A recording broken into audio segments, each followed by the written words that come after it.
Bonjour à tous, j'espère que vous allez bien. Aujourd'hui on se retrouve dans une nouvelle vidéo et c'est une vidéo dessin. Donc j'ai eu envie de faire du doodle art et de le filmer. Mais avant de vous laisser en images et en musique, je voulais vous parler un petit peu de qu'est-ce que c'est que cette technique si vous ne la connaissez pas encore. Donc c'est un petit peu quand même répandu, donc je pense que vous savez quelques trucs. Mais pour agrémenter cette vidéo et qu'elle soit quand même plus intéressante, je voulais vous en parler un petit peu, enfin en tout cas de ce que je connais moi. Donc le doodle art, ça vient du mot doodling en anglais qui signifie gribouillage. Il n'y a donc pas besoin en fait de matériel spécifique pour commencer, mis à part une feuille et un stylo, mais vraiment le truc le plus basique du monde en fait. Donc dans cette vidéo par exemple, j'utilise une demi-feuille blanche basique de la marque Clairefontaine. Elle est en 210 grammes, mais une feuille blanche de votre imprimante en classique 80 grammes, ça suffit également. Donc pour mon stylo, c'est un stylo gel avec une pointe de 0,5 mm et j'ai parfois voulu utiliser mon bic de 0,7 mm, mais là j'ai un petit peu galéré, j'ai vraiment préféré la pointe plus fine de mon premier stylo.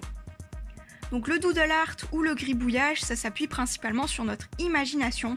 On n'a pas besoin de faire un brouillon avant de se lancer. Vous vous lancez comme ça, il n'y a pas d'erreur en fait, il n'y a pas de technique spécifique, il n'y a pas de motif à respecter, rien du tout en fait. Il suffit de dessiner au hasard des formes géométriques plus ou moins complexes et à répétition. Donc les répétitions et les formes géométriques, c'est ce qu'on retrouve beaucoup dans le mandala. Et du coup, le mandala, c'est un art beaucoup plus connu, mais il s'apparente également au doodle art. Donc le mandala, c'est du doodle art également. Donc le doodle art englobe quand même beaucoup de choses, on peut dire. Donc avec tout ce qui est répétition aussi, je pense que l'on peut être beaucoup moins bloqué pour avancer dans son dessin parce que comme son nom l'indique, avec les répétitions et tout, dans un dessin classique, quand vous l'imaginez de A à Z, à des moments vous pouvez peut-être être à court d'imagination, mais là avec les répétitions, si vous êtes à court d'imagination, en fait c'est pas grave du tout. Donc le doodle art, je pense que c'est comme le mandala et le coloriage art thérapie. Elle est dite comme pratique de méditation et de relaxation. Et cela peut fonctionner plus ou moins suivant les personnes. Mais moi je sais que le coloriage, ça marche très très bien sur moi, en effet relaxant.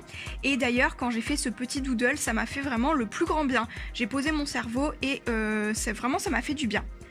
Donc si vous regardez sur internet des exemples de doodle art, vous verrez également beaucoup de petits personnages abstraits, souvent tout kawaii, tout mignon. Cela aussi c'est une forme de doodling et je pense qu'elle est tout autant répandue que le mandala du coup.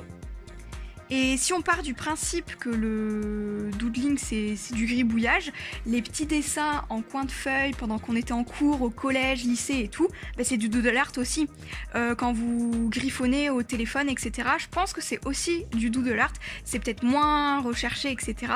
Mais si vous continuez votre dessin, en fait, c'est clairement du doodle art. Donc j'aurais peut-être dû garder mes cours en fait d'il y a 5 ou 6 ans. On aurait pu peut-être trouver des chefs-d'œuvre ensemble, hein, qui sait. Donc je suis pas une experte en doodle ou encore moins en dessin, c'est pas vraiment la pratique que je fais le plus, mais je voulais vraiment vous partager cet instant en fait de mon envie de gribouiller.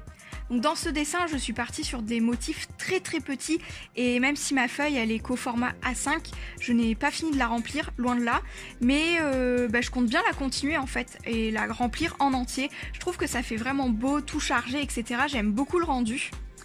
Et pour vous donner une idée de temps, en fait, j'ai dessiné pendant à peu près 30 minutes et j'ai rempli, on va dire, un quart de ma feuille A5. Donc ça, je vous laisse voir à la fin de la vidéo, ça va arriver.